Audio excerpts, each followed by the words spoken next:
بسم اللہ الرحمن الرحیم۔ السلام علیکم دوستو، امید کرتا ہوں آپ سب خیریت سے ہوں گے۔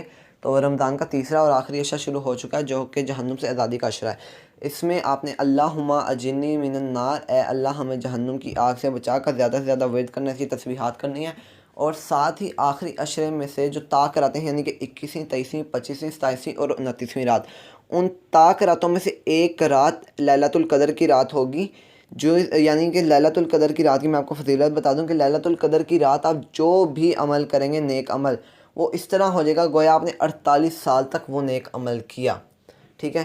تو آپ ایسا کریں، امام کعبہ کی تجویز ہے کہ آپ ہر رات 10 روپے خیرات دے دیں، ہر رات 10 روپے خیرات دے دیں۔ جس دن لیلۃ القدر کی رات ہوگی اس دن وہ اس طرح ہو جائے گی آپ کی خیرات کہ گویا آپ نے 48 سال تک وہ خیرات کی۔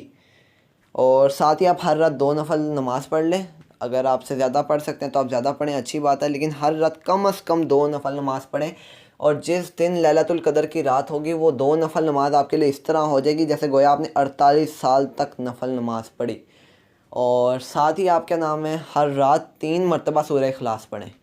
3 دفعہ سورہ اخلاص پڑھنے کا میں ویسے آپ کو اس کی فضیلت بتا دیتا ہوں کہ 3 دفعہ سورہ اخلاص پڑھنے سے آپ کو 1 دفعہ مکمل قرآن مجید پڑھنے کا ثواب ملتا ہے۔ تو 3 دفعہ اگر آپ سورہ اخلاص پڑھیں گے تو جو اس رات وہ لیلۃ القدر کی رات ہوگی، آپ کا 3 دفعہ سورہ اخلاص پڑھنا اس طرح ہو جائے گا گویا آپ نے 48 سال تک پورا قرآن مجید پڑھا ہر رات۔